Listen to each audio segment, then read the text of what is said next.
Hello दोस्तों, this is me doctor समर्थ जैन। देखो यार, एक और बेहतरीन वीडियो होने वाला है केमिकल काइनेटिक्स पे, जिसमें हम कॉन्सेप्ट तो बेहतरीन तरह से देखेंगे ही। इसी के साथ साथ लास्ट 27 सालों में जितने भी क्वेश्चन आए हुए हैं केमिकल काइनेटिक्स से, वो भी बेहतरीन तरह से देखेंगे। ठीक है, मात्र 1 घंटे का वीडियो होगा जिसमें हम कॉन्सेप्ट प्लस पीवाईक्यूज दोनों खत्म कर देंगे। तो यार ये सब वीडियो आपको पूरे यूट्यूब पे कहीं नहीं मिलने वाला। देखो यार, अगर आपको नीट में बहुत अच्छा स्कोर करना है तो थ्योरी से कुछ नहीं होगा, प्रीवियस ईयर क्वेश्चंस करने ही पड़ेंगे। और 80 से 90% क्वेश्चन हमेशा रिपीट ही हो जाते हैं। तो यार बहुत जरूरी है आप दोनों चीजें करो, जो मैं एक ही वीडियो में 1 घंटे के अंदर अंदर आपका खत्म करा दूंगा। तो चलो यार, फटाफट से इस बेहतरीन वीडियो को हम शुरू करते हैं। ठीक है। हाँ तो दोस्तों यार, फटाफट से अब हम हमारा चैप्टर स्टार्ट कर देते हैं। तो देखो यार, सबसे पहले कुछ बेसिक बातें कर लेते हैं। तो देखो यार, एक रिएक्शन में क्या होता है, रिएक्टेंट है वो प्रोडक्ट में कन्वर्ट होता है। तो देखो, ये रिएक्टेंट है वो कम होता जाएगा रिएक्शन के दौरान और प्रोडक्ट बढ़ता जाएगा। ये बेसिक बात होती है। अब देखो, रेट ऑफ रिएक्शन है वो बराबर होता है change in concentration divide by time की। देखो, चेंज इन कंसंट्रेशन रिएक्टेंट की भी हो सकती है और प्रोडक्ट की भी हो सकती है। तो देखो, रेट ऑफ रिएक्शन बराबर change in concentration divide by time. अब देखो यार, रेट ऑफ रिएक्शन की यूनिट क्या होती है, देखो कंसंट्रेशन है उसकी यूनिट होती है मोल पर लीटर, और टाइम की होती है सेकंड। ठीक है, यूनिट हो जाएगी मोल पर लीटर पर सेकंड रेट ऑफ रिएक्शन की। ठीक है, ये बात भी होगी। अब देखो यार, हम सबसे इंपॉर्टेंट बात करने वाले हैं जहां से नीट में बहुत क्वेश्चन आते हैं। तो देखो यार, एक रिएक्शन है ए और बी है, वो कन्वर्ट हो रहे हैं सी और डी में, यानी ये रिएक्टेंट साइड होगी, यानी ये कम होगा, है ना, रिएक्शन के दौरान। और ये प्रोडक्ट साइड होगी, यानी ये रिएक्शन के दौरान बढ़ता जाएगा, ये कम होता जाएगा और ये बढ़ता जाएगा। ठीक है। अच्छा यार, ये क्या है, स्मॉल ए small B small C small D, ये है जी स्टोइकियोमेट्रिक कोएफिशिएंट। अरे यार, ये क्या होते हैं, तो देखो इसको भी हम समझ लेते हैं। पता होगा वैसे तो आपको। देखो, जैसे एक रिएक्शन है, इसके आगे जो नंबर्स है, जैसे हाइड्रोजन के आगे 3 है, अमोनिया के 2 है, नाइट्रोजन है इसके आगे कुछ भी नहीं तो 1 मान लेते हैं। तो ये नंबर जो है वही है स्टोइकियोमेट्रिक कोएफिशिएंट। तो देखो यार, ये जो नंबर लिखे हुए हैं ना आगे, हाइड्रोजन के आगे 3 हो गया, अमोनिया के आगे 2 हो गया, है ना, नाइट्रोजन का ये हो गया, तो ये है जी स्टोइकियोमेट्रिक कोएफिशिएंट। ठीक है, ये हो गया। अब देखो सबसे इंपॉर्टेंट बात, रेट ऑफ रिएक्शन लिखते कैसे यार, ये बहुत इंपॉर्टेंट है। देखो, अभी हमने देखा रेट ऑफ रिएक्शन बराबर होती है change in concentration divide by time. तो देखो, इसके लिए लिखते हैं हम सबसे पहले। तो देखो, change in concentration of A divide by time. और देखो यार, इसमें क्या है, जो स्टोइकियोमेट्रिक कोएफिशिएंट है उसको 1 में लिख देना है, तो 1 स्मॉल ए, है ना। देखो ये बहुत इंपॉर्टेंट है, एक बार आप इसमें दिखा देता हूँ। देखो, रेट ऑफ रिएक्शन हम लिख रहे हैं, तो देखो इसके लिए लिखते हैं। तो देखो, change in concentration of A divide by time. और जो स्टोइकियोमेट्रिक कोएफिशिएंट है, जो स्मॉल है, ये नीचे चले जाएगा, तो इसको लिख देंगे 1 स्मॉल ए। ठीक है, और ये माइनस आएगा क्यों, क्योंकि देखो यार, ये है, ये रिएक्टेंट साइड है तो कम हो रहा है, तो माइनस लगा देंगे सामने। माइनस ही दिखा रहा है यार, ये कम हो रहा है रिएक्शन के दौरान। ठीक है, इस तरह से बी के लिए लिखते हैं। देखो, delta B divide by delta T. ठीक है, और ये जो स्टोइकियोमेट्रिक कोएफिशिएंट है वो नीचे चले जाएगा, तो ये 1 स्मॉल भी आ जाएगा और यहाँ भी माइनस आएगा। देखो, ये भी रिएक्टेंट साइड है तो ये भी कम हो रहा होगा। इस तरह से आगे भी लिख देते हैं। देखो, delta C divide by delta T, और ये जो स्टोइकियोमेट्रिक कोएफिशिएंट है 1 स्मॉल सी हो जाएगा, है ना, नीचे चले जाएगा और ये प्लस आएगा क्योंकि बढ़ रहा है, ये प्रोडक्ट साइड है। इस तरह से इसका भी लिख देंगे delta D divide by delta T. और ये जो स्मॉल डी है वो नीचे हो जाएगा 1 स्मॉल डी, और ये भी प्लस आएगा। देखो यहाँ इसके लिए लिखते हैं, यहाँ से और अच्छा समझ में आएगा आपको। देखो, रेट ऑफ रिएक्शन लिखनी है मेरे को इस रिएक्शन के लिए। तो देखो, देखो ये delta N2 divide by delta T, और देखो इसका स्टोइकियोमेट्रिक कोएफिशिएंट 1 है तो 1 नीचे आ जाएगा, तो 1/1। ठीक है, ये माइनस आएगा क्योंकि यार ये देखो, ये रिएक्टेंट साइड है, कम हो रही होगी। इस तरह से देखो इसका लिखते हैं। ध्यान से देखना, देखो ध्यान से देखना, डेल्टा, है ना, H2 divide by delta T, और ये जो 3 है वो 1 में चले जाएगा, तो 1/3, और यहाँ भी माइनस आएगा क्यों, क्योंकि ये भी क्या है, रिएक्टेंट साइड है, कम हो रहा होगा ये। ठीक है, ये भी हो गया।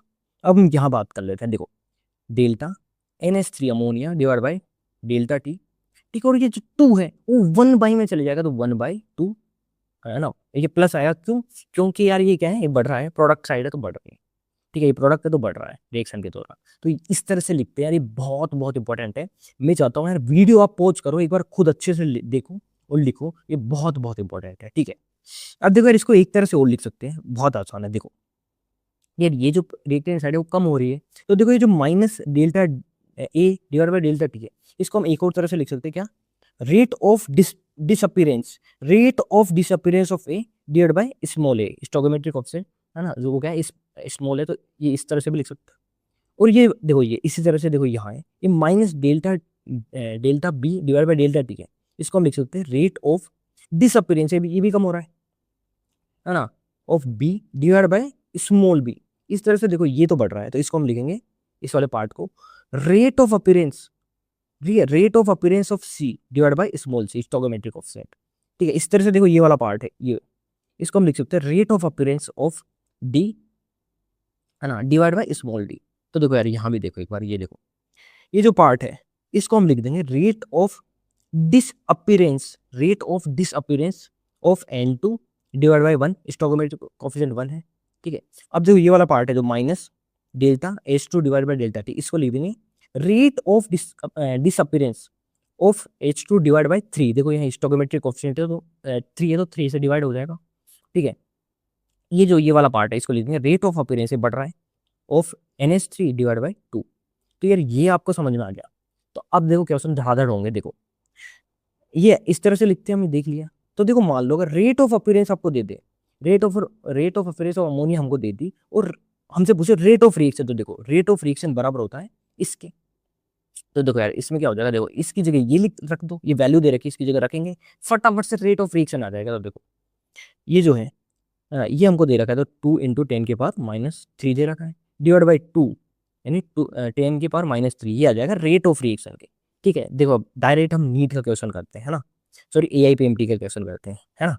तो देखो ये है AIPMT 2009 का क्वेश्चन। देखो हमको ये वैल्यू दे रखी है ना इसकी और इसकी पूछी है, तो देखो सबसे पहले तो रेट ऑफ रिएक्शन लिखते हो एक बार। देखो ये रेट ऑफ रिएक्शन इस तरह से लिखेंगे, यहाँ माइनस माइनस आ जाएगा और यहाँ प्लस आ जाएगा। ठीक है, तो देखो ये हो जाएगी रेट ऑफ रिएक्शन, ये हमने देखी यार, ये भी कैसे लिखते हैं। ठीक है, अब देखो यार बहुत ही आसान है, बहुत ही आसान। देखो हमको इसकी वैल्यू दे रखी है और इसकी पूछी है, क्या जी, देखो हमको NH3 डिवाइड बाई DT, यानी ये जो है देखो क्वेश्चन में इसकी वैल्यू दे रखी है ना, ये देखो ये दे रखा है और हमसे ये पूछा है, तो कोई कुछ भी नहीं है। देखो यार इन दोनों को पहले तो बराबर कर दो, देखो ये है ना, इसको हम इस तरह से लिख देंगे, थोड़ा अलग करके लिख देंगे, है ना, बराबर कर देंगे। अब देखो यार इसकी वैल्यू कितनी है, इसकी वैल्यू पुट करो 2 इंटू 10 की पावर -4, तो 2 इंटू 10 की पावर -4 डिवाइड बाई 2, तो 2 से 2 जाएगा और ये जो 3 है वो इधर आ जाएगा और ये बचेगा, और इसी की वैल्यू हमको चाहिए, तो 3 इंटू 10 की पावर -4 ये आ जाएगा। ये बहुत ही आसान क्वेश्चन था। देखो हमको एक बार रेट ऑफ रिएक्शन लिखनी थी, वैल्यू इसकी दे रखी है, इसकी वैल्यू पुट कर देंगे डिवाइड बाई 2, और ये पूछी थी। ठीक है, तो आसान है, देखो यार ये 2 से 2 कटेगा, 3 इधर जाएगा और ये आंसर आ जाएगा। तो बहुत ही आसान क्वेश्चन था, बहुत ही आसान। अब देखो यार एक और बहुत ही आसान क्वेश्चन AIPMT 2006 का। देखो हमको इन दोनों का रिलेशन बताना है, तो देखो बहुत ही आसान। रेट ऑफ रिएक्शन हम देख चुके हैं 2-3 बार, निकाल के एक बार वापस देख लेते हैं। देखो इसके लिए, देखो इसके लिए रेट ऑफ रिएक्शन लिखते हैं, तो देखो यार ये हो जाएगा -1/3, रिएक्टेंट साइड है इसलिए माइनस, है ना, DH2 डिवाइड बाई DT। इसके लिए लिखते हैं देखो 1/2 प्लस का आएगा, ये प्रोडक्ट साइड है ना, DNH3 डिवाइड बाई T। अब देखो यार ये 2 है, इधर चले जाएगा, तो देखो -2/3 DH2 DT बराबर हो जाएगा DNH3 DT के। तो यार यही बताना है, देखो ये रिलेशन यहाँ आ रहा है, कहाँ आ रहा है जी, एक सेकंड, ये आ रहा है B, तो B हो जाएगा। तो बहुत ही आसान था यार ये भी, है ना, ये बहुत आसान था। इस तरह से और भी क्वेश्चन है, देखो ये भी बहुत आसान है। देखो रेट ऑफ रिएक्शन है वो लिखोगे तो फटाफट से पता चल जाएगा। जैसे इस रिएक्शन के लिए रेट ऑफ रिएक्शन लिखते हैं, तो ये रिएक्टेंट साइड है, प्रोडक्ट साइड है, तो देखो माइनस, ठीक है, DA/DT 1/2, देखो स्टोइकोमेट्रिक कोएफिशिएंट नीचे चले जाएगा, ठीक है, बराबर DB/DT, ये माइनस क्या आएगा, स्टोइकोमेट्रिक कोएफिशिएंट 1 है इसका, बराबर, है ना, DC/DT प्लस 1/3, है ना, बराबर हो जाएगा DD/DT के। तो देखो यार ये देखो कहाँ, देखो ये वाला सही है, नहीं बिल्कुल गलत है, अब ये नेगेटिव नहीं आएगा तो पॉजिटिव आएगा, तो यही गलत हो गया। बाकी ये सही है, देखो ये भी सही है और ये वाला भी सही है, तो देखो ये सब बाकी सब सही है। ठीक है, यही गलत है ना, ये प्लस आएगा क्योंकि यार ये तो प्रोडक्ट साइड है ना, रिएक्टेंट साइड होती तो माइनस आता, तो ये गलत हो गया। ये पूछा गलत कौन सा है, तो फर्स्ट हो जाएगा। इस तरह से देखो यार इसका भी लिख लो, है ना, ये भी बहुत ही आसान है। देखो हमको यार रिलेशन पूछा था, देखो यार एक बार लिख लेते हैं फटाफट। देखो -1/3 रिएक्टेंट साइड है, DA/DT बराबर 1/2 DB/DT। ठीक है, अब देखो यार 2 इधर चल जाएगा, तो -2/3 DA/DT हो जाएगा, है ना, DB/DT बराबर, तो यार भी हो गया, ये भी आसान सा क्वेश्चन था। ठीक है, तो यार ये भी हो गया। अब देखो आगे चलते हैं, आगे वाला क्वेश्चन 2 बार आया हुआ है, 2000 में भी आया है, 2009 में भी आया है। कुछ नहीं, देखो बहुत ही आसान है, इन दोनों के बीच में रिलेशन बताना है। अब देखो यार, आप रेट जैसे ही लिखोगे आसानी से आ जाएगा। देखो इसके लिए रेट ये हो जाएगी, इसके लिए हो जाएगी देखो -1/5 D B R minus divide by D T. इसके लिए यार ये हो जाएगी 1/3 प्लस, है ना, क्योंकि प्रोडक्ट साइड है ना, DBr2 divide by D T, है ना, ये आ गया देखो। अब देखो इन दोनों को बराबर करोगे तो यार ये 3 इधर आ जाएगा, तो ये आ जाएगा रिलेशन, कुछ भी नहीं है, देखो बच्चों जैसा क्वेश्चन था। अब देखो हम लास्ट देखते हैं, है ना, इस टॉपिक का लास्ट क्वेश्चन है CBSE APMT 2010 का। देखो यहाँ है, हमने देखा था, देखो रेट ऑफ रिएक्शन है, उसको कुछ इस तरह से भी लिख सकते हैं हम, है ना, तो यार इस तरह से लिख देंगे, स्टोइकोमेट्रिक कोएफिशिएंट है 1/, में आ जाएगा। ठीक है, तो देखो यार इसको फटाफट से लिखते हैं। देखो इसके लिए लिखते हैं, देखो रेट ऑफ डिसअपीयरेंस लिखेंगे क्योंकि प्रोडक्ट साइड है, तो rate of disappearance of N2O5 divide by stoichiometric coefficient जो 1 है, तो ये हो गया। ठीक है, अब देखो ये है प्रोडक्ट साइड, तो देखो रेट ऑफ अपीयरेंस लिखेंगे इसके लिए, तो rate of appearance of NO2 divide by stoichiometric coefficient जो कि है 2, तो ये हो जाएगा। ठीक है, इसके लिए ये हो जाएगा। और इसके लिए देखो यार rate of appearance of O2 divide by stoichiometric coefficient जो 1/2 है, तो 1/2 ये ऊपर चल जाएगा, तो ये आ जाएगा। अब देखो कुछ भी नहीं है, देखो हमको इसकी वैल्यू दे रखी है, देखो rate of appearance of N2O5 है, यानी इसकी वैल्यू हमको दे रखी है, और पूछिए रेट ऑफ फॉर्मेशन ऑफ, ठीक है, या rate of appearance of NO2 और O2, तो देखो कुछ भी नहीं है, इसकी वैल्यू हमको दे रखी है। ठीक है, अब देखो इसकी वैल्यू दे रखी है, तो देखो इसकी वैल्यू है जी 6.25 इंटू 10⁻³ ठीक है, तो इसकी जगह वैल्यू पुट करेंगे, है ना, ये 2 इधर चल जाएगा, तो rate of appearance of NO2 निकल के आ जाएगी। ठीक है, ये इस तरह से देखो यहाँ इसकी बात करें हम, देखो रेट ऑफ डिसअपीयरेंस है वो बराबर हो जाएगी 2 इंटू ROA, यानी rate of appearance of O2 के। ठीक है, अब देखो यार ये वैल्यू पुट करेंगे यहाँ, ये 2 नीचे आ जाएगा, तो ये निकल के आ जाएगी क्या, rate of appearance of O2। तो कुछ भी नहीं है, ये आपको लिखना था, वैल्यूज पुट करनी थी, आंसर फटाफट चल जाएगा। तो ये हो गया हमारा क्वेश्चन खत्म। हाँ तो दोस्तों यार अब हम आगे चलते हैं, आगे यार हम बहुत इंपॉर्टेंट बात करने वाले हैं। देखो यहाँ से भी बहुत क्वेश्चन आते हैं, तो देखो यार हम बात करने जा रहे हैं रेट लो एक्सप्रेशन की। तो देखो समझना, देखो जो रेट ऑफ रिएक्शन है वो डायरेक्टली प्रपोज होती है रिएक्टेंट की पावर n के, और ये n क्या है, ऑर्डर ऑफ रिएक्शन। देखो एक बार वापस क्या, देखो जो रेट ऑफ रिएक्शन है वो डायरेक्टली प्रपोज होती है रिएक्टेंट की पावर n के, और ये n क्या है जी, ऑर्डर ऑफ रिएक्शन। ठीक है, अब देखो यार ये प्रपोजनल साइन हटेगा तो ये आ जाएगा एक कांस्टेंट k। ठीक है, ये क्या है, रेट कांस्टेंट, इसके को हम बोलते हैं रेट कांस्टेंट। ठीक है, देखो यार प्रपोजनल साइन हटा तो कांस्टेंट आएगा, जिसे हम बोलेंगे के रेट कांस्टेंट। ठीक है, ये बात तो होगी। अब ध्यान से सुनना यार, ये बहुत इंपॉर्टेंट बात है। देखो जो के है उसकी यूनिट निकालने का एक फॉर्मूला होता है। देखो ये के जो है रेट कांस्टेंट, उसकी यूनिट निकालने का फॉर्मूला होता है, ये बहुत इंपॉर्टेंट है, और नीट 2026 से यहीं से क्वेश्चन आया है। तो देखो यार के बराबर होता है मोल की पावर 1 माइनस एन, देखो एन क्या है, ऑर्डर ऑफ रिएक्शन। ठीक है, लीटर की पावर n-1 और सेकेंड इनवर्स। ठीक है, तो यार ये फॉर्मूला है बहुत आसान सा। अब देखो यार एग्जाम्पल समझते हैं निकालने कैसे हमको यूनिट। जैसे हम बात करें, अगर n की वैल्यू 0 है, या कह दो रिएक्शन 0 ऑर्डर है, अगर रिएक्शन 0 ऑर्डर है, या कह दो n की वैल्यू 0 है, तो देखो यार k की यूनिट क्या हो जाएगी, तो k n की जगह 0 रखो, 0 0, तो मोल की पावर देखो 1 माइनस 0 तो 1, मोल की पावर 1, लीटर की पावर क्या हो जाएगा 0 माइनस 1, तो लीटर की पावर लीटर है उसकी पावर -1 और सेकेंड इनवर्स। तो ये तो आ गई यूनिट कब, जब n बराबर 0 है, या कह दो रिएक्शन 0 ऑर्डर है। अब देखो अगर n की वैल्यू हम 1 कर दें, या कह दो रिएक्शन अगर फर्स्ट ऑर्डर है, तो देखो यार k की वैल्यू क्या आ जाएगी, k की यूनिट की वैल्यू, तो देखो यार यहाँ 1 रखो, यहाँ भी 1 रखो, तो देखो मोल की पावर 1 माइनस 1, तो मोल की पावर 0 हो गया, लीटर है ना, यहाँ भी 1 माइनस 1 होगा, तो ये भी 0 हो जाएगा, और यहाँ बच जाएगा सेकेंड इनवर्स, तो के बराबर हो जाएगा सेकेंड इनवर्स। देखो ये तो 0 0 हो गया। ठीक है, तो देखो अगर रिएक्शन फर्स्ट ऑर्डर है, एन की वैल्यू कहते हो 1 है, तो के है, के की जो यूनिट है वो बराबर हो जाएगी सेकेंड इनवर्स के। इसी तरह से अगर हम n बराबर 2 कर दें, रिएक्शन अगर सेकेंड ऑर्डर की हो, तो देखो यार यहाँ वैल्यू 2 रखो, तो के बराबर क्या जाएगा, मोल 1 माइनस 2, तो यार -1, मोल की पावर -1।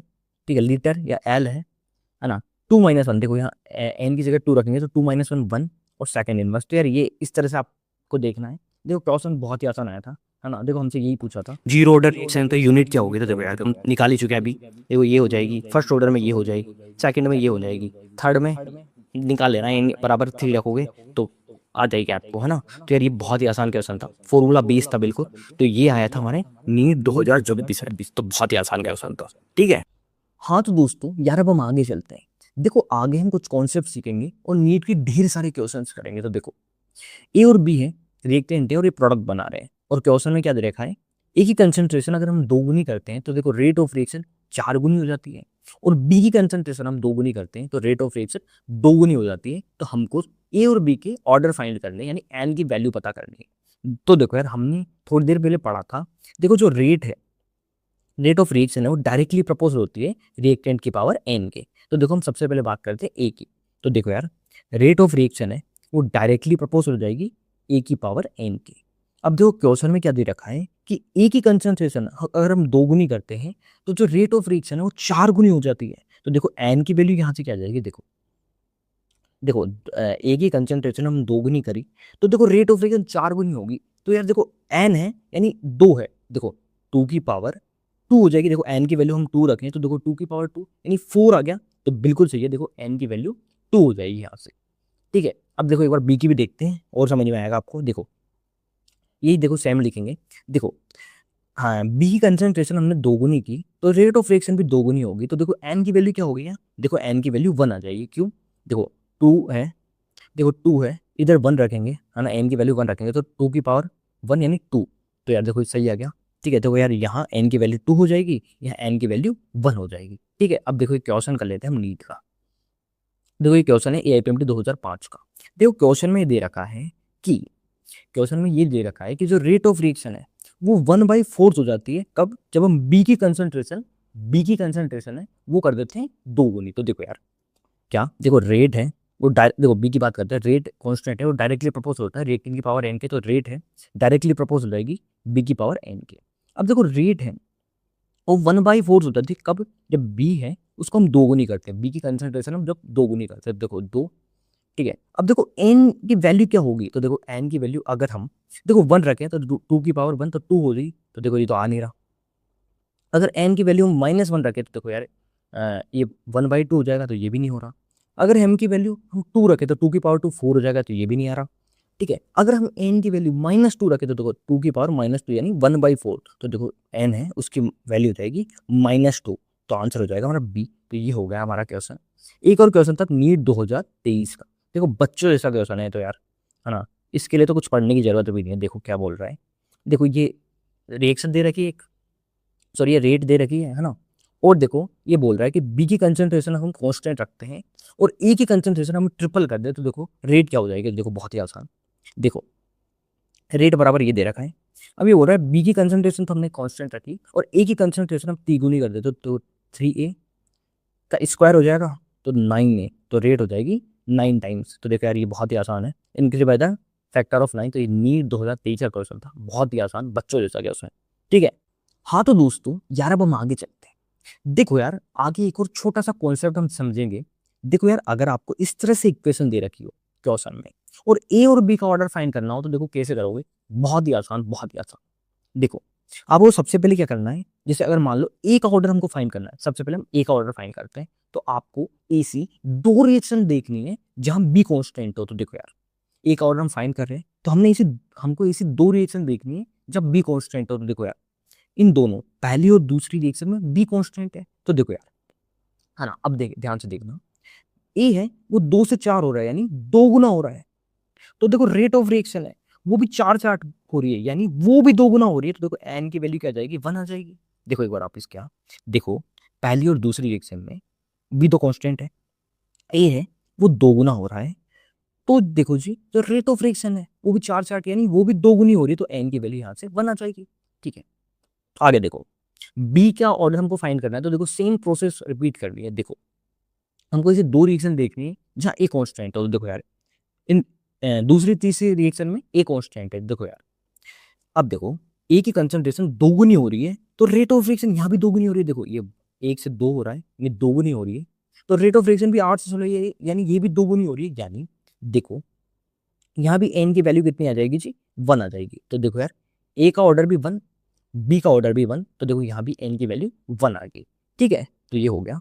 अब देखो हम डायरेक्ट नीट का क्वेश्चन करते हैं, ठीक है। ये क्वेश्चन है 2010 का। देखो ए का ऑर्डर हमको फाइंड करना है, तो देखो सेम प्रोसेस, आपको इसी दो रिएक्शन देखनी है जब बी कांस्टेंट हो। तो देखो यार पहली और चौथी रिएक्शन में बी कांस्टेंट है। अब देखो यहाँ क्या हो रहा है, ए है वो 4 गुना हो रहा है, ए क्या हो गया जी 4 गुना हो गया। तो आप देखोगे रेट ऑफ रिएक्शन है वो भी 4 गुनी होगी, यानी एन की वैल्यू 1 आ जाएगी, यानी ए का ऑर्डर है वो 1 आ जाएगा। ठीक है, आगे देखो बी के लिए हम देखते हैं, तो बी के लिए भी सेम प्रोसेस रिपीट करनी है। आपको इसी दो रिएक्शन देखनी है जहां एक कांस्टेंट है। देखो यार दूसरी और तीसरी रिएक्शन में एक कांस्टेंट है जी। अब देखो बी है वो 2 गुना हो रहा है, 0.2 से 0.4, यानी बी 2 गुना हो रहा है, तो रेट ऑफ रिएक्शन है वो 4 गुनी होगी। देखो जी दूसरी और तीसरी रिएक्शन में रेट ऑफ रिएक्शन है वो 4 गुनी होगी। ठीक है, तो देखो यार एन की वैल्यू यहां आ जाएगी 2, यानी ए है उसमें ए की वैल्यू 1 आ गई, बी में ए की वैल्यू 2 आ गई। तो देखो यार हमारा आंसर आ जाएगा यहाँ से डी, हमारा आंसर आ जाएगा डी। तो ये हो गया।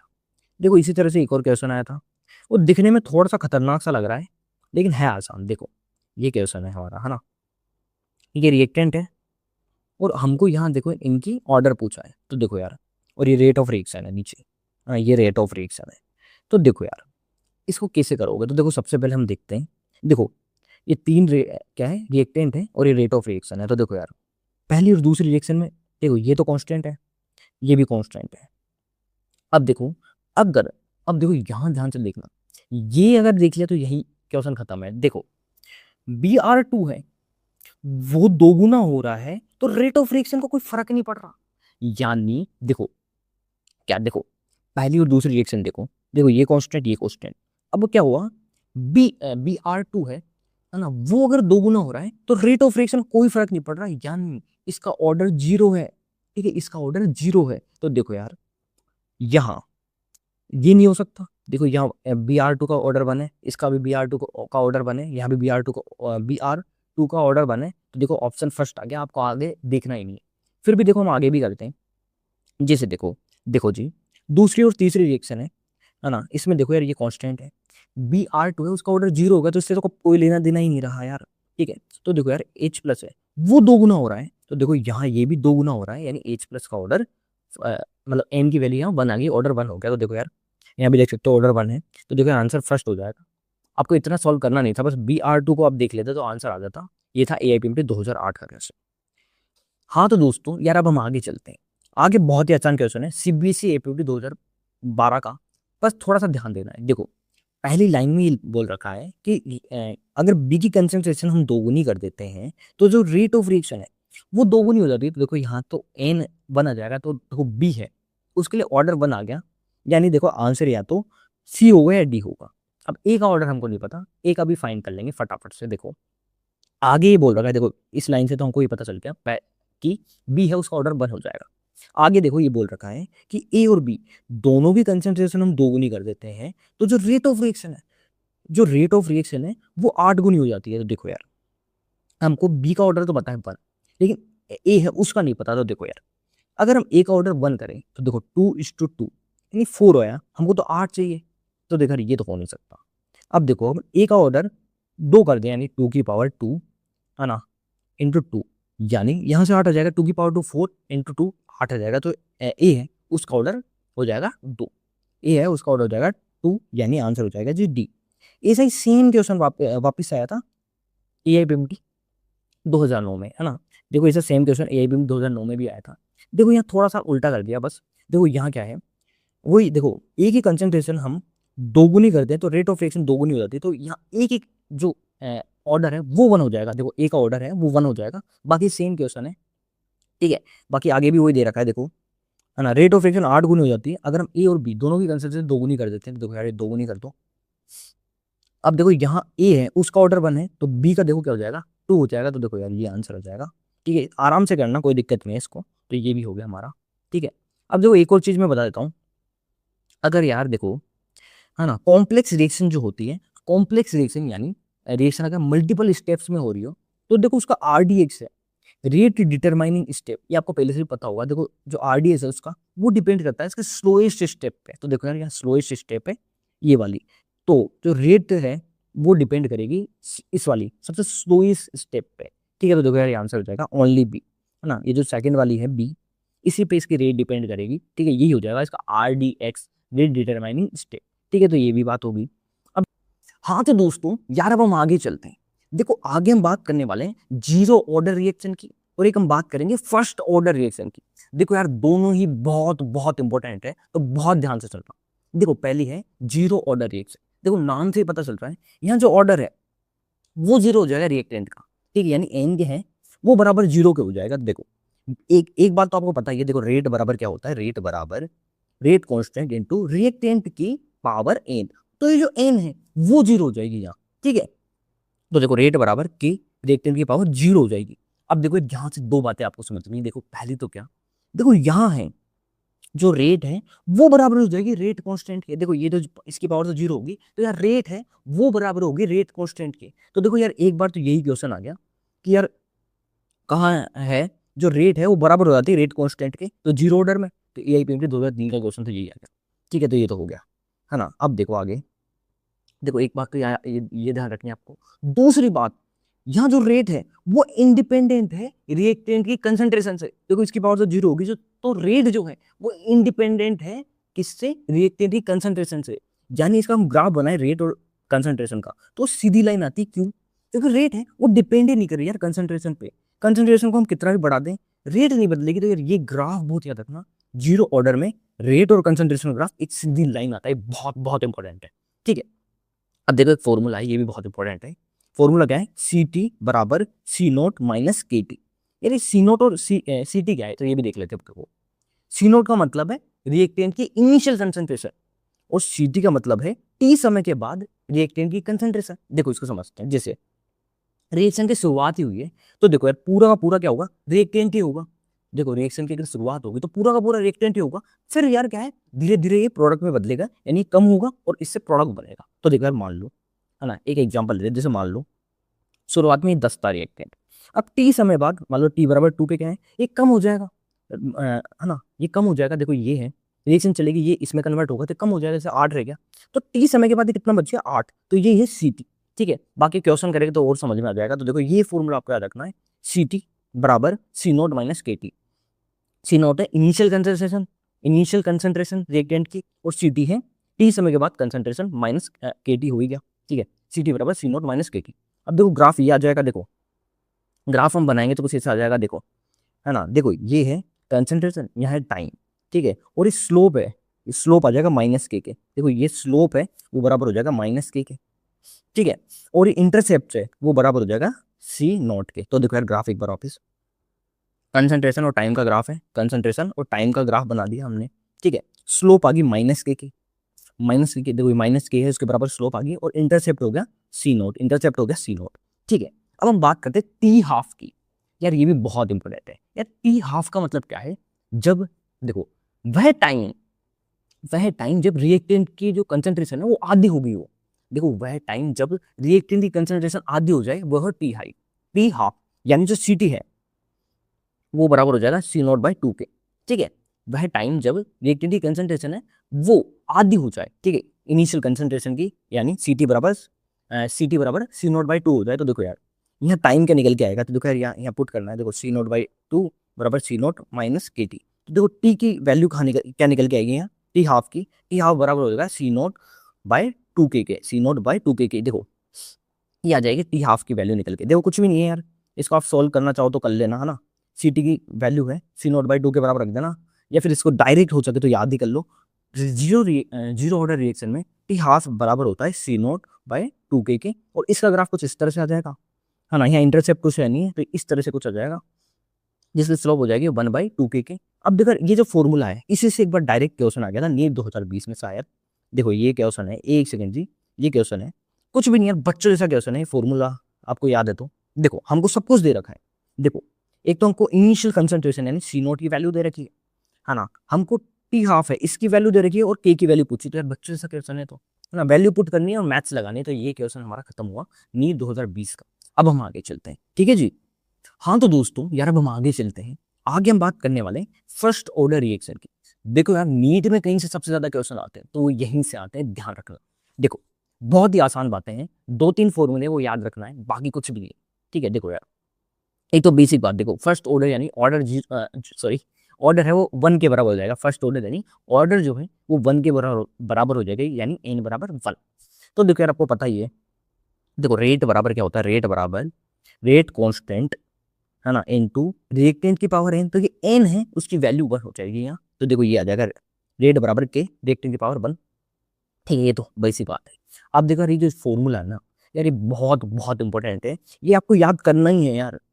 ये बहुत बहुत इंपॉर्टेंट फॉर्मूला है। क्या? देखो पीटी बराबर 2.303 है ना लोग सी नोट बाय सी टी। हम देखिए चुके सी नोट क्या है, इनिशियल कंसंट्रेशन, टी समय के बाद कंसंट्रेशन सी टी।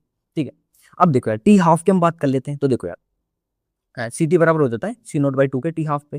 ठीक है, अब देखो यार यहाँ सी नोट बाई 2 रखेंगे तो सी नोट से सी नोट गए तो लोग 2 की वैल्यू होती है 0.3। ठीक है, 0.3 को इससे गुणा करोगे तो देखो ये फॉर्मूला आके बन जाएगा। और इसको भी यार याद रख लेना। ठीक है, ये भी बहुत बहुत इंपॉर्टेंट फॉर्मूला है, बहुत बहुत इंपॉर्टेंट फॉर्मूला है।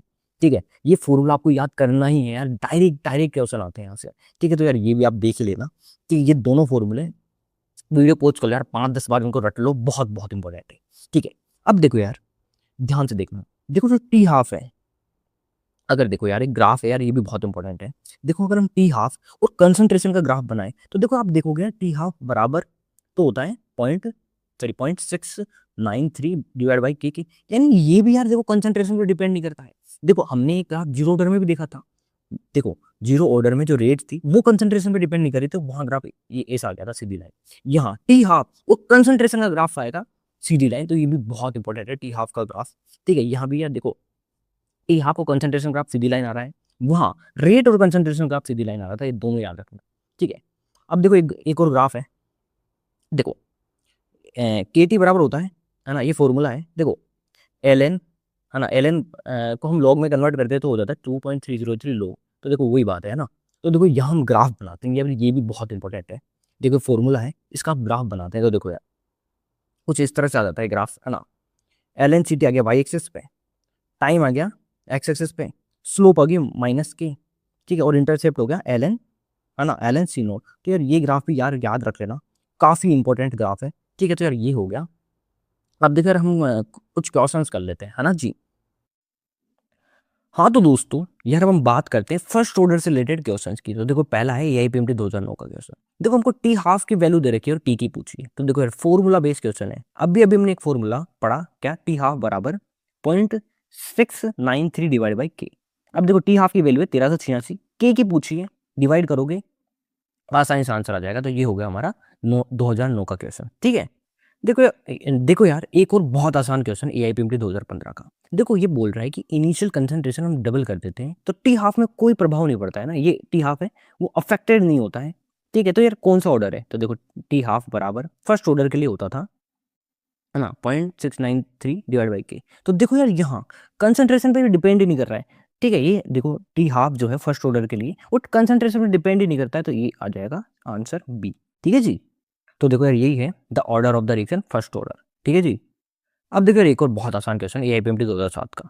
ठीक है, आपका फॉर्मूला पूछ लिया फर्स्ट ऑर्डर के लिए। तो देखो यार फॉर्मूला तो हमको पता है, क्या? टी हाफ बराबर होता है फर्स्ट ऑर्डर के लिए 0.693 डिवाइड बाई के। तो यार ऐसा तो कुछ है ही नहीं चारों ऑप्शन में। तो देखो यार ध्यान से देखना, देखो डी वाला ऑप्शन है। अब देखो यार एल एन टू, इसको लॉग में कन्वर्ट करो तो देखो एल एन को लॉग में कन्वर्ट करते हैं तो मल्टीप्लाई हो जाता है 2.303 से, बचा लॉग 2। और देखो log 2 की वैल्यू होती है 0.3, तो देखो 0.3 गुणा आप करोगे 2.303 से तो आएगा कितना?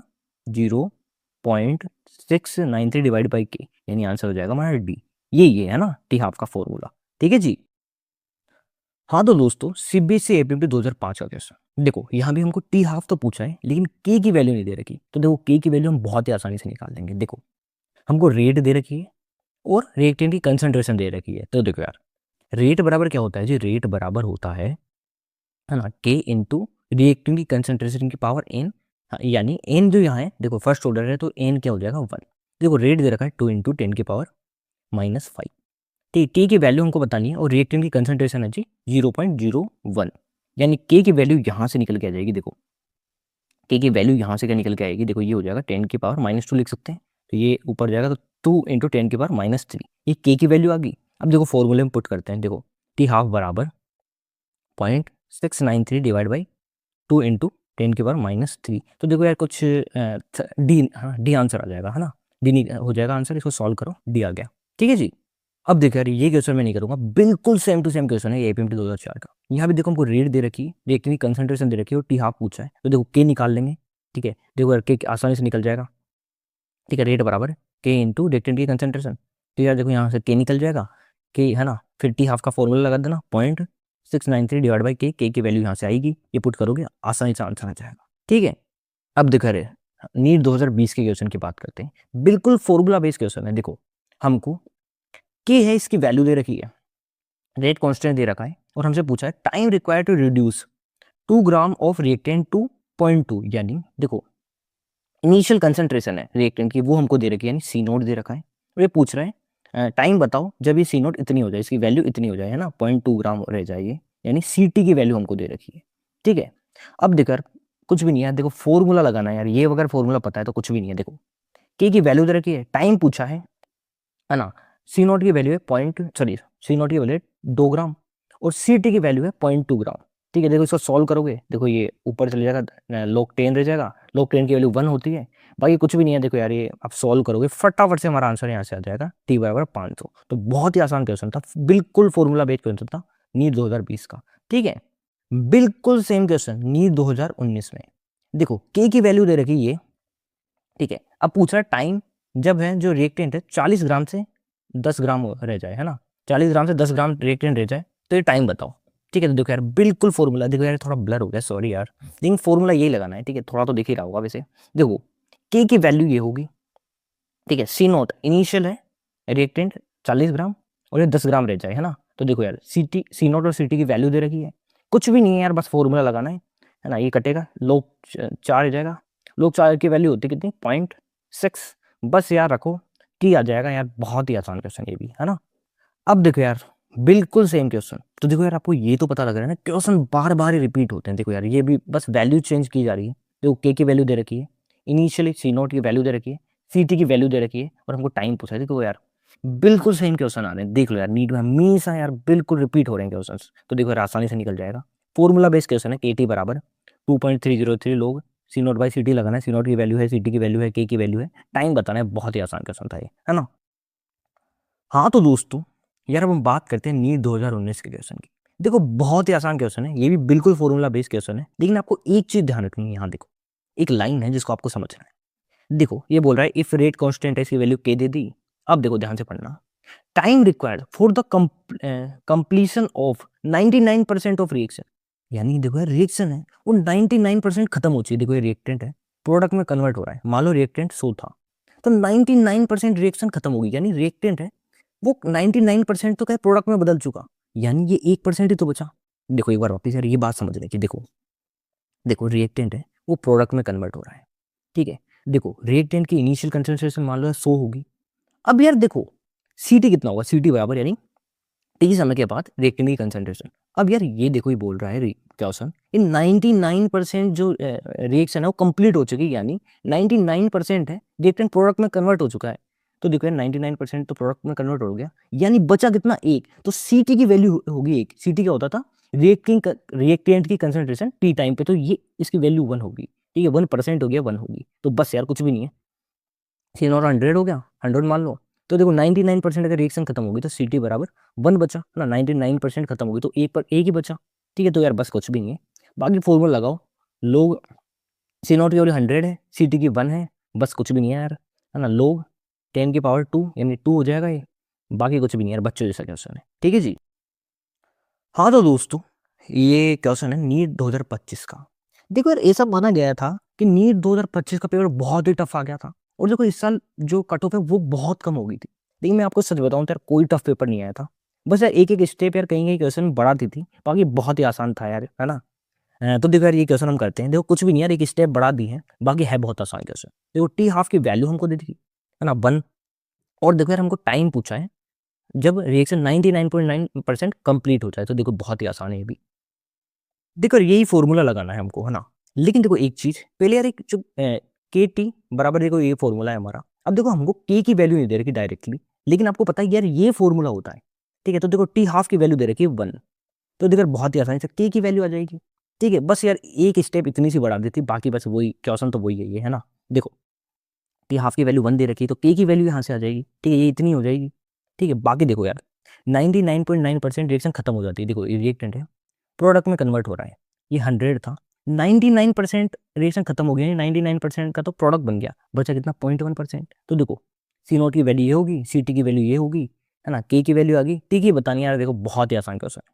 ठीक है, अब कुछ बचा नहीं है, देखो सी नोट की वैल्यू 100 आ गई, सी टी की वैल्यू 0.1 आ गई, ठीक है, ये ऊपर जाएगा 1000 हो जाएगा, लोग 1000 लोग 10 की पावर 3, तो ये आ जाएगी यहाँ ये वैल्यू आ जाएगी 3 के।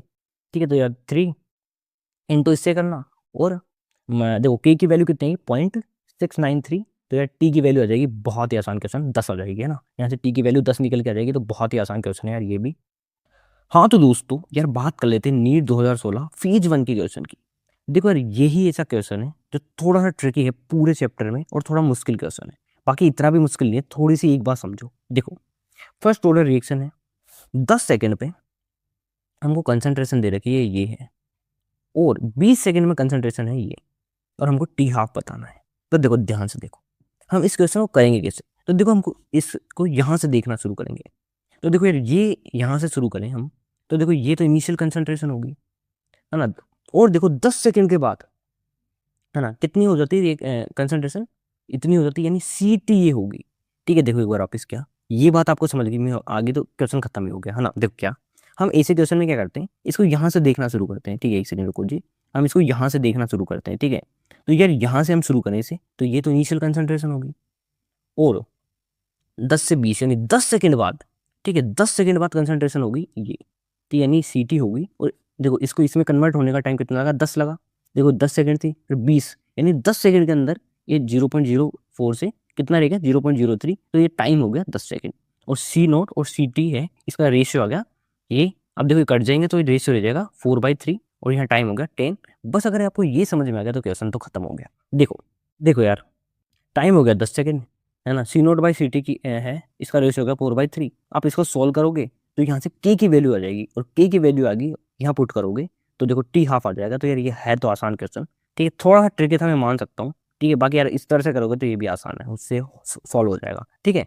बाकी यार ये सॉल्यूशन है इसका, कुछ कैलकुलेशन में दिक्कत आए तो ये देख लेना। ठीक है जी, तो रिकॉल क्वेश्चन है ये APMT 2007 का, थोड़ा सा लेंथी क्वेश्चन है बहुत आसान दिखते हैं। If 60% of first order reaction was complete, देखो 60% कंप्लीट होगी, ठीक है, देखो 100 था शुरू में, तो 60% तो क्या प्रोडक्ट बन गया, बचा कितना साहब 40 बना बचा, और 50% of the same reaction would be, देखो सेम रिएक्शन है, ध्यान रखना क्या सेम रिएक्शन है, तो देखो जो के है वो भी सेम होगा, देखो के है यानी रेट कांस्टेंट है, वो केवल टेम्परेचर बदलते तभी बदलता है, तो देखो यहाँ सेम रिएक्शन है, कोई टेम्परेचर में भी चेंज नहीं किया, तो जो के है वो बराबर रहेगा, ये ध्यान रखना, ये काम आएगा सब, है ना, रे क्या ये काम आएगा इस क्वेश्चन को सोल्व करने में। तो देखो पहला क्या दे दिया हमको 60% रिएक्शन कंप्लीट होगी, यानी मान लो आर, है ना, रिएक्टेंट से प्रोडक्ट बन रहा है, फो था, 60% कंप्लीट होगी तो बचा कितना 40%, तो देखो यहाँ तो 40% बच गया 60 मिनट में। ठीक है, फिर क्या आगे क्या लिखा हुआ है, 50% of same reaction would be complete in approximately, ठीक है, वो बताना है कितने टाइम में, ठीक है, 50% कितने टाइम में कंप्लीट हो जाएगी अप्रोक्सीमेटली, ये बताना है हमको। ठीक है, तो देखो यहाँ भी देखो यार, देखो इनिशियल 100 था, तो 50% जो रिएक्शन कंप्लीट होगी तो बचा कितना 50। ठीक है, तो देखो अभी यार पहली वाले की हम बात करें तो देखो फॉर्मूला क्या होता है, के टी बराबर 2.303 लोग सी नोट बाई सी टी। अब देखो सी नोट 100 मान लेते हैं, 60% रिएक्शन कंप्लीट होगी तो बची कितनी 40, तो देखो पहली के लिए इक्वेशन ये हो जाएगी। ठीक है, अब दूसरा क्या है, दूसरा ये देखो इसका हमको टाइम बताना था, 50% रिएक्शन कंप्लीट होगी यानी सी नोट बाई सी टी हो जाएगा 100/50। ठीक है, तो ये आ जाएगी इसकी वैल्यू। अब देखो मैंने बताया था आपको अगर रिएक्शन सेम है तो देखो जो रेट कांस्टेंट है वो भी सेम हो जाएगा। ठीक है, देखो यार जो K1 और K2 है वो सेम हो जाएंगे, तो देखो इसको हम इक्वल कर देंगे फिर। ठीक है, देखो इक्वल कर दिया हमने, अब देखो क्या गया 2.3 से 2.3 गया। ठीक है, अब हमको यार ये सॉल्व करना है। ठीक है, देखो यार यहाँ 1 0 से 1 0 गया, यहाँ 1 0 से 1 0 गया। ठीक है, बचा क्या लोग 10/4, यहाँ बचा लोग 10/5। ठीक है, तो इसको सॉल्व कर लेते हैं। देखो लोग 10/4 है, इसकी वैल्यू आ जाएगी कुछ 0.4। ठीक है, बाय 60 रह जाएगा यहाँ। ठीक है, और लोग 10/5 है, इसकी वैल्यू कुछ आ जाएगी साहब 0.3, है ना, और डिवाइड बाई टी। ठीक है, टी है ना, देखो डिवाइड बाई टी, ठीक है। तो देखो यार इसको सॉल्व करोगे तो आसानी से कितना आ जाएगा आंसर, 45 मिनट। ठीक है, देखो अच्छे से सॉल्व कर लेना यार, ये कैलकुलेशन है यार, कैलकुलेशन आनी चाहिए यार ये लॉग वाली। ठीक है, देखो मैं थोड़ा बता भी देता हूँ, देखो कैसे करते हैं यहाँ। देखो यहाँ से एक जीरो से एक जीरो गया, बचा log 10/4। अब देखो log 10, ठीक है, इसको हम कैसे सोल्व करेंगे, log 10 माइनस log 4। देखो log 10 की वैल्यू होती है 1, log 4 की वैल्यू होती है 0.6। इसी तरह से देखो यहाँ पर एक जीरो से एक जीरो गया, log 10/5 बचा, तो इसको लिखेंगे हम log 10 माइनस log 5। तो देखो log 10 की वैल्यू होती है 1, log 5 की वैल्यू होती है 0.7। ठीक है, तो ये देखो इसको माइनस करेंगे, 0.4 बचेगा, यहाँ 0.3 बचेगा, यहाँ 60 है और यहाँ t है। तो देखो इस तरह से t की वैल्यू आ जाएगी कितनी, 45 मिनट। देखो यार ये भी बिल्कुल सेम टू सेम क्वेश्चन है। ठीक है, देखो यार एक चीज़ समझ रहा है यहाँ। देखो हो क्या रहा है, ए है वो बी में कन्वर्ट हो रहा है। तो देखो क्या लिखा हुआ है, टाइम टेक 4 पॉइंट, शुरू में देखो यार 0.8 था ये, ठीक है 0.8 था, ये 0 होगा। ठीक है, फिर क्या हुआ, रिएक्शन है 0.6 बन गया, तो यहाँ कितना बचा 0.2। ठीक है, 8 था, 0.6 प्रोडक्ट बन गया, तो बचा कितना 0.2 बचा। तो ये है यहाँ देखो जो टी टाइम के बाद कंसंट्रेशन बचेगी रिएक्टेंट की वो कितनी होगी 0.2। ठीक है, तो देखो ये बिल्कुल यार पहले किया वैसे ही करना है। देखो सेम रिएक्शन में दो बातें पूछ रखी है, एक तो देखो यार 0.8 से 0.2 बचा, यानी 0.6 प्रोडक्ट में बन गया, तो उसका टाइम था 1 आवर। अब ये पूछ रहा है कि मान लो यार 0.9 हो और वो प्रोडक्ट बना ले कितना 0.675 का, तो यहाँ कितना टाइम लगेगा। ठीक है, तो देखो यार यहाँ भी देखो बचेगा कितना, ठीक है 0.9 में से 0.675 माइनस करना। ठीक है, तो कितना बचेगा सर, 0.225 बचेगा क्या, हाँ। तो देखो यार पहले जो हमने जैसे सॉल्व किया वैसे ही कर लेना, देखो कि ये दोनों के सेम होंगे। ठीक है, तो दोनों इक्वेशन को बराबर कर देना, आंसर आ जाएगा यार इसका 1 आवर। ठीक है, तो यार आसान सा क्वेश्चन है, थोड़ी सी कैलकुलेशन है, बाकी कुछ भी नहीं क्वेश्चन में। ठीक है, ये आप कर लेना यार, ये सॉल्यूशन है, ये देख लेना आप, है ना, इसका स्क्रीनशॉट ले लो या तो, ये सॉल्यूशन है। ठीक है, ये देख लेना, लेकिन आप खुद से ही करना हो सके तो। हाँ तो दोस्तों, नीट 2024 का क्वेश्चन है। देखो यार ये ग्राफ दे रखा है, तो यार ऐसे ग्राफ हमने कहाँ पढ़े थे, सीधी लाइन के जीरो ऑर्डर में कहाँ पढ़ा था और फर्स्ट ऑर्डर में कहाँ पढ़ा था। देखो यार, देखो यार ये ग्राफ हमने जीरो ऑर्डर में कब पढ़ा था, जब हमने रेट और कंसंट्रेशन का ग्राफ बनाया था, तो ऐसा आ गया था। और देखो फर्स्ट ऑर्डर में, देखो फर्स्ट ऑर्डर में जब हमने टी हाफ और कंसंट्रेशन का ग्राफ बनाया था, तो ऐसा आया था, ये हमने देख ही लिया, तो यही पूछ रहा है ना। तो देखो यार हमारा आंसर हो जाएगा 4। देखो यार ये थोड़ा गलत है शायद, देखो ये है सही। देखो रेट जीरो ऑर्डर में हम रेट और कंसंट्रेशन का ग्राफ बनाएंगे तो सीधी लाइन आएगा, और फर्स्ट ऑर्डर में टी हाफ और कंसंट्रेशन का बनाएंगे तो भी ऐसे सीधी लाइन आएगा, तो हाँ आंसर हो जाएगा 4। ठीक है जी। हाँ तो दोस्तों, अब यार हम आगे चलते हैं। देखो जो टी हाफ है उसकी एक जनरल बात हम कर लेते हैं। देखो जो टी हाफ है वो डायरेक्टली प्रोपोर्शनल होता है रिएक्टेंट की कंसंट्रेशन की पावर 1 - n की, और ये n क्या है, रिएक्शन का ऑर्डर। जैसे हम बात करें, अगर n, अगर हम जीरो ऑर्डर रिएक्शन की बात करें तो n की वैल्यू 0 हो जाएगी, यानी टी हाफ है वो डायरेक्टली प्रोपोर्शनल हो जाएगा कंसंट्रेशन के। इसी तरह से हम बात करें, n की वैल्यू अगर रिएक्शन फर्स्ट ऑर्डर की है तो n की वैल्यू हो जाएगी 1। अब यहाँ रखेंगे तो 1 - 1 यानी टी हाफ है ना, वो डिपेंड ही नहीं करेगा। 1 - 1 यानी 0, यानी टी हाफ है, फर्स्ट ऑर्डर रिएक्शन के लिए डिपेंड ही नहीं करेगा कंसंट्रेशन पे, वो हमने देखा ही था।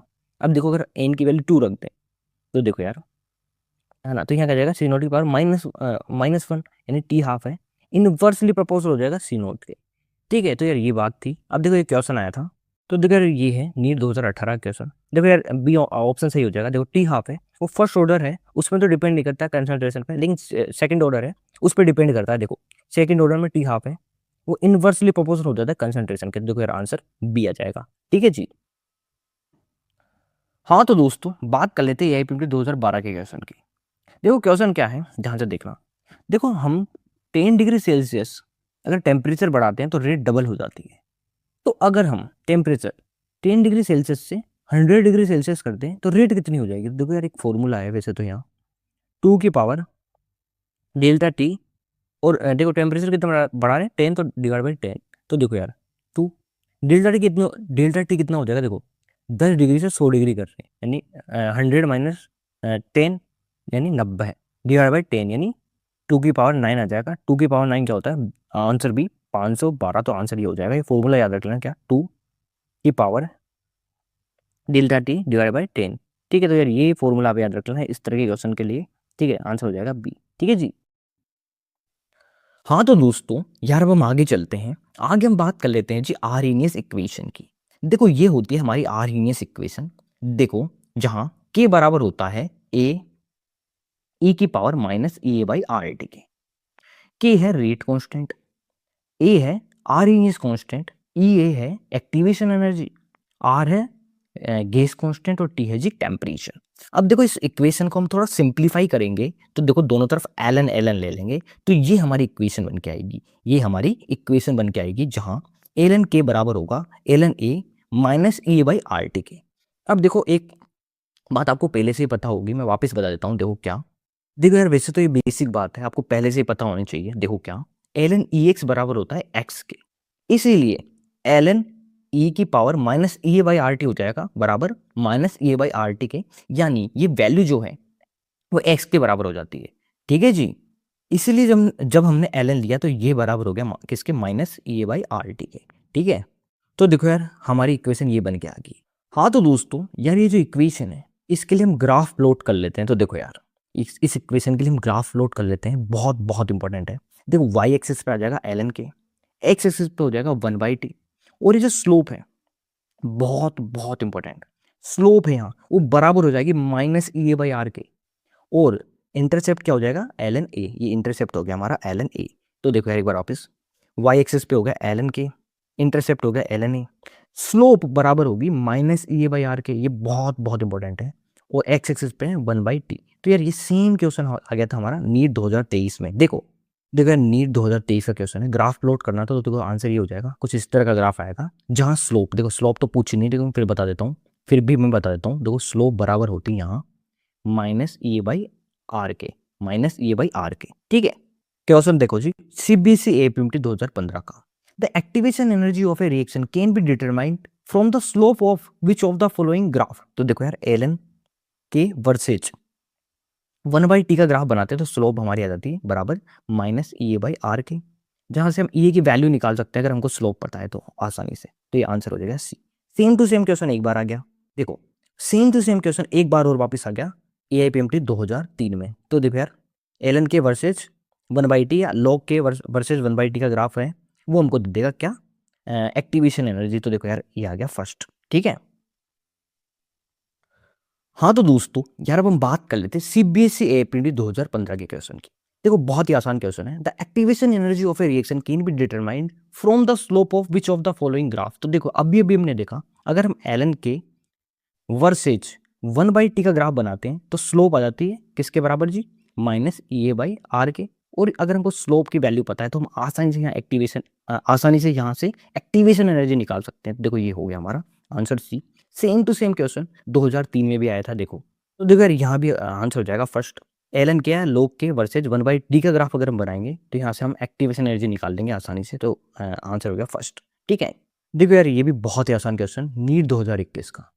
देखो यहाँ भी यार एल एन के वर्सेज 1/t के ग्राफ की बात हो रही है, और यहाँ स्लोप है, इसकी वैल्यू दे रखी है -5 इंटू 10⁻3। ठीक है, अब देखो ये बराबर होता है, देखो स्लोप बराबर होती है, देखो कई बार देख लिया स्लोप बराबर होती है minus E A by R के, माइनस से माइनस गया। ठीक है, ये आर है, इसकी वैल्यू होती है 8.3। ठीक है 8.3 होती है, तो देखो इससे मल्टीप्लाई करेंगे तो हमारा आंसर आ जाएगा फर्स्ट, हमारा आंसर हो जाएगा फर्स्ट। बहुत ही आसान क्वेश्चन। ठीक है जी, अब देखो ये जो इक्वेशन है इसको हम और एक्सटेंड करते हैं। अगर यार K1 पे टेम्परेचर T1 है और K2 पे टेम्परेचर अगर T2 है तो हमारी इक्वेशन ये बन के आएगी, है ना, ये हमारी इक्वेशन बन के आएगी। अब एलन को हम लॉग में कन्वर्ट करेंगे तो देखो यार एलन को लॉग में कन्वर्ट करते हैं तो ये गुणा हो जाता है 2.303 से। ठीक है, ये आ जाता है। अब देखो ये जो 2.303 है ये नीचे से ले जाएगा, और हमारा फाइनल फॉर्मूला ये बन के आएगा जो आपको हाँ याद रखना है हर हाल में, ये वाला फॉर्मूला। ठीक है, यहाँ टेम्परेचर है, ध्यान रखना है जो टेम्परेचर है यहाँ T1 T2 ये हमेशा कैल्विन में लेना है, ध्यान रखना टेम्परेचर हमेशा कैल्विन में लेना है। अब क्वेश्चंस कर लेते हैं कुछ, है ना। देखो जी ये क्वेश्चन है नीट ओडिशा 2019 का। एक्टिवेशन एनर्जी 0 है, 200 कैल्विन पे, है ना, रेट कांस्टेंट की वैल्यू है 1.6 इंटू 10⁻6 और 400 कैल्विन पे पूछे। तो देखो यार ये वाला फॉर्मूला लगाना है हमको। ठीक है, ये वाला फॉर्मूला लगाएंगे, K1 की वैल्यू दे रखी है और K2 की पूछी है। तो देखो यार यहाँ कैलकुलेशन बहुत आसान हो जाएगी, क्यों, क्योंकि यहाँ ये ही है, ये 0 हो गया तो यार ये 0 हो गया, मतलब देखो ये है इसकी वैल्यू 0 दे रखी है, यानी अगर ये 0 रखेंगे तो पूरा का पूरी ये जो है ये वाला पार्ट वो पूरा ही 0 हो जाएगा, क्योंकि यार ये मल्टीप्लाई वगैरह होगा 0 से तो 0 ही आना है। तो देखो यार एक बार देखो ये इसकी वैल्यू 0 होगी, तो यानी पूरा का पूरा ये 0 हो गया, है ना। तो ये आगे आ जाएगा, हमारा आगे की इक्वेशन ये आ जाएगी। अब देखो ये लोग है, इसको हम हटाएंगे, तो देखो यार यहाँ ये जो है ये 10 की पावर 0 हो जाएगा, और तो यार देखो ये 1 हो गया, तो देखो यार, है ना, K2 बाय 1.6 इंटू 10 की पावर 6 बराबर हो जाएगा 1 के, तो ये हमारी वैल्यू आ जाएगी।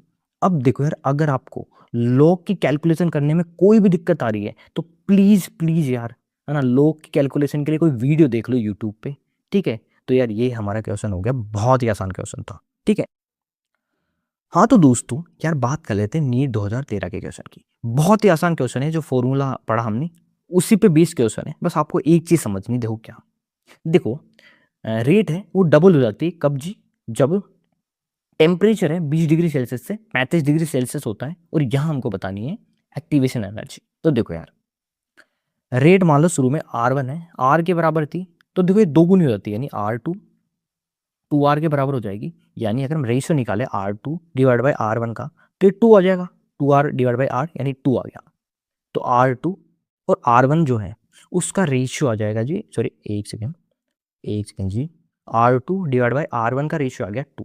और देखो, अब ध्यान से सुनना, ये बहुत इंपॉर्टेंट बात है, यही रेशियो हो जाएगा K2 डिवाइड बाई K1 का। ऐसा क्यों? क्योंकि जो रेट है वो डायरेक्टली प्रपोज होती है कॉन्स्ट के, है ना, रेट कांस्टेंट के। इसीलिए जो, है ना, जो रेट है उसका जो रेशियो है वही बराबर हो जाएगा रेट कांस्टेंट के रेशियो के। तो देखो यार, R2 बाई R1 है वो 2 के बराबर है, तो देखो K2 डिवाइड बाई K1 है, ये भी बराबर हो जाएगा 2 के। ये बात आपको देखनी थी यहाँ से। बाकी देखो यार, ये कैलकुलेशन है जो आपको ही करनी है।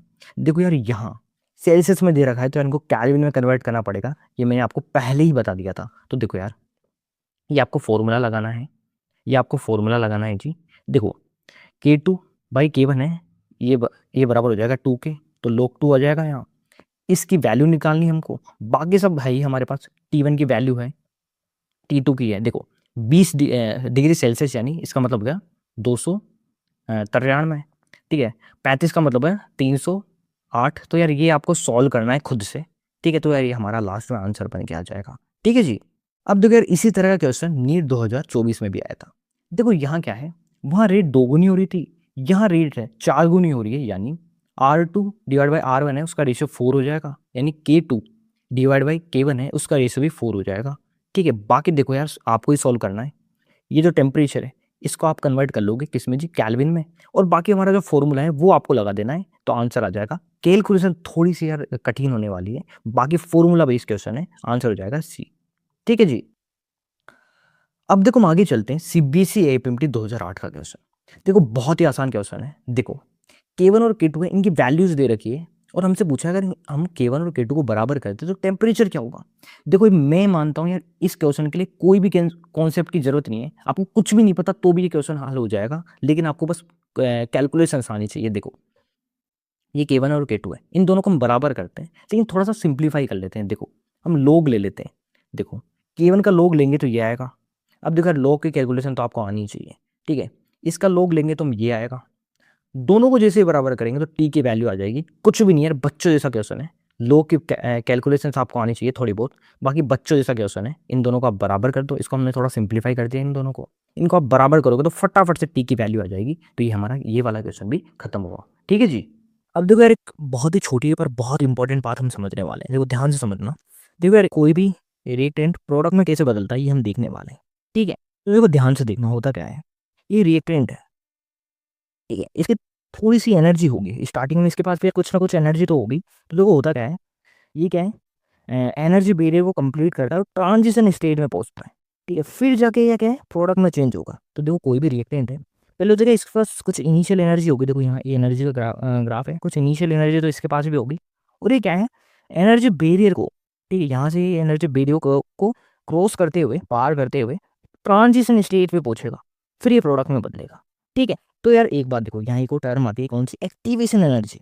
तो एक्टिवेशन एनर्जी क्या होता है, देखो रिएक्टेंट को एनर्जी बैरियर को पार करने के लिए जो एनर्जी चाहिए मिनिमम, वो होती है एक्टिवेशन एनर्जी, यहाँ से यहाँ तक। देखो थोड़ी एनर्जी तो इसके पास भी है।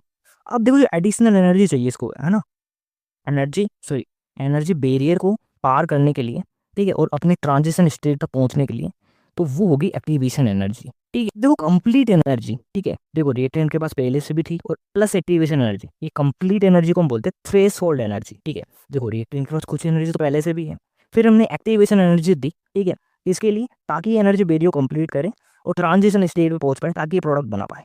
ठीक है, तो ये पूरी एनर्जी, ठीक है, रिएक्टेंट की खुद की एनर्जी प्लस एक्टिवेशन एनर्जी, पूरी एनर्जी हो जाती है थ्रेशोल्ड एनर्जी। ठीक है, अब देखो यार एक बात और समझ रहा हूँ, ये जो प्रोडक्ट है उसकी एनर्जी रिएक्टेंट से कम भी हो सकती है और ज़्यादा भी हो सकती है। क्या साहब, देखो जो प्रोडक्ट है, देखो यहाँ तो कम है लेकिन प्रोडक्ट की एनर्जी ज़्यादा भी हो सकती है रिएक्टेंट पे। ठीक है, देखो कैसे, अगर देखो यार ये रिएक्शन एंडोथर्मिक है, एंडोथर्मिक यानी क्या, हमको एनर्जी देनी पड़ रही है, तो क्या होता है जो प्रोडक्ट है उसकी एनर्जी ज़्यादा हो गया है ना रिएक्टेंट से। और अगर प्रोसेस है एक्सोथर्मिक यानी एनर्जी रिलीज हो रही है, ठीक है, एनर्जी रिलीज होगी तो देखो यार जो प्रोडक्ट की एनर्जी है तो कम ही हो जाएगी ना। तो यार ये सब ध्यान रखना काफ़ी इंपॉर्टेंट है। देखो एक्सोथर्मिक रिएक्शन है तो देखो होता क्या है, एनर्जी है रिएक्टेंट की एनर्जी से कम हो जाएगी क्योंकि यार एनर्जी रिलीज हो रही है। देखो रिएक्टेंट है उसकी एनर्जी यहाँ थी, प्रोडक्ट की एनर्जी इससे कम मिलेगी हमको। ठीक है, और देखो अगर हम एंडोथर्मिक रिएक्शन की बात करें तो देखो यार क्या, इसकी एनर्जी हमको रिएक्टेंट से ज़्यादा मिलेगी। क्यों साहब, क्योंकि देखो यहाँ एनर्जी दे रहे हैं तो देखो रिएक्टेंट से प्रोडक्ट की एनर्जी, सॉरी हाँ, तो रिएक्टेंट से प्रोडक्ट की एनर्जी ज़्यादा होगी। ठीक है, और देखो रिएक्टेंट और प्रोडक्ट के बीच की एनर्जी का जो गैप है जिसको हम बोलते हैं डेल्टा एच, इसको हम बोलते हैं डेल्टा एच। ठीक है, देखो ये जो ये रिएक्टेंट की एनर्जी प्रोडक्ट की एनर्जी, तो ये जो गैप है बीच का इसको हम बोलते हैं क्या, डेल्टा एच। ठीक है, ये देखो यहाँ भी एनर्जी गैप है, ठीक है, इसको हम बोलते हैं क्या, डेल्टा एच। अब देखो यार यहाँ आपको दो टर्म और समझनी, क्या, activation energy of forward reaction, activation energy of backward reaction. बहुत ही आसान, देखो बिल्कुल भी दिक्कत नहीं आएगी। देखो देखो जो रिएक्टेंट की जो एक्टिवेशन एनर्जी है वो होती है एक्टिवेशन एनर्जी ऑफ फॉरवर्ड, और जो प्रोडक्ट की एक्टिवेशन एनर्जी है इसको हम बोलते हैं क्या, एक्टिवेशन एनर्जी ऑफ बैकवर्ड। ठीक है, देखो यार यहाँ से यहाँ तक की जो एक्टिवेशन एनर्जी ये होगी एक्टिवेशन एनर्जी ऑफ फॉरवर्ड, और यहाँ से यहाँ तक की होगी एक्टिवेशन एनर्जी ऑफ बैकवर्ड। ठीक है, और देखो डेल्टा एच है उसका फॉर्मूला क्या होता है, activation energy of forward minus activation energy of backward. ठीक है, जिसे हम यहाँ देखें तो देखो यहाँ से यहाँ तक ये एनर्जी हो जाएगी एक्टिवेशन एनर्जी ऑफ फॉरवर्ड, और यहाँ से यहाँ तक हो जाएगी एक्टिवेशन एनर्जी ऑफ बैकवर्ड। ठीक है, अब देखो ये क्वेश्चन है ये पीयूटी 2010 का, for an endothermic reaction energy of the activation is E and enthalpy है वो क्या है, डेल्टा एच। ठीक है, तो यार मिनिमम वैल्यू क्या होगी ई की, हम कई बार देख चुके हैं। देखो रिएक्शन अगर एंडोथर्मिक है तो देखो रिएक्टेंट है उससे एनर्जी प्रोडक्ट की ज़्यादा ही होगी सब। ठीक है, तो यार कुछ इस तरह का ग्राफ बनेगा।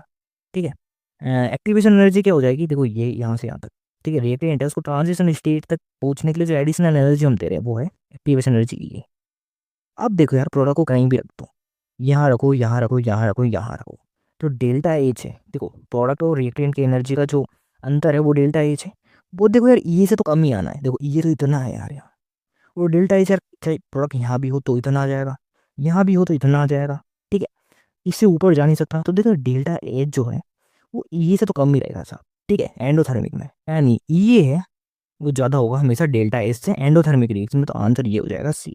ठीक है, अब यार आप पूछोगे यार अगर रिएक्शन एक्सोथर्मिक होती तो क्या होता है ना, तो देखो ये रिएक्टेंट है प्रोडक्ट की एनर्जी कम होती है, या तो देखो रिएक्टेंट है ट्रांजिशन स्टेज तक पहुंचा वो प्रोडक्ट ये हो गया। अब देखो यार ये हो सकता है प्रोडक्ट की एनर्जी बहुत कम हो जाए, तो ये पॉसिबिलिटी है कि जो डेल्टा ए से वो ज़्यादा हो जाए एक बार ये से, लेकिन एंडोथर्मिक में क्या ये पॉसिबिलिटी नहीं होती है। ठीक है यार, ये तो ये हो गया, ये डेल्टा एच हो गई। अब क्या पता यार रिएक्टेंट की एनर्जी बहुत ज़्यादा हो प्रोडक्ट की बहुत कम हो जाए, तो ये हो सकता है कि जो ये है वो क्या है वो कम हो जाए थोड़ा डेल्टा एच से। ठीक है, एक्सोथर्मिक रिएक्शन में तो ये पॉसिबिलिटी हो सकती है लेकिन एंडोथर्मिक में नहीं। ठीक है, तो अगर यार इस पानी में एक्सोथर्मिक आता है तो क्या है कुछ भी हो सकता है। देखो ये है वो डेल्टा इसके बराबर भी हो सकता है, कम भी हो सकता है और ज़्यादा भी हो सकता है, ये याद रखना। ठीक है, अब देखो हम बात करने वाले हैं नीट 2021 के क्वेश्चन की। ठीक है, देखो बहुत ही आसान क्वेश्चन है, ए बी में चेंज हो रहा है। एंथैल्पी की बात करें तो क्या है -4.2 किलो जूल। देखो जो डेल्टा एच है वो क्या है -4.2 किलो जूल, यानी एनर्जी रिलीज हो रही है साहब, और एनर्जी रिलीज होती है एक्सोथर्मिक रिएक्शन में। ठीक है, यानी जो रिएक्शन है वो एक्सोथर्मिक है। ठीक है, और देखो यार अभी हमने पढ़ा अगर रिएक्शन एक्सोथर्मिक है तो रिएक्टेंट है उसकी एनर्जी ज़्यादा होगी यार प्रोडक्ट से। क्यों साहब, क्योंकि देखो यार एनर्जी रिलीज हो रही होगी। ठीक है, तो रिएक्टेंट है उसकी एनर्जी ज़्यादा होगी प्रोडक्ट से।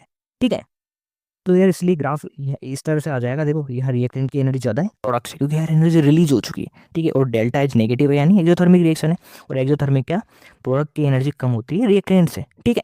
अब हम ग्राफ देखते हैं, ठीक है। वही पूछ रहा है यार कौन सा ग्राफ सही होगा इसके लिए। तो देखो यहाँ ये रिएक्टेंट है, ये प्रोडक्ट है।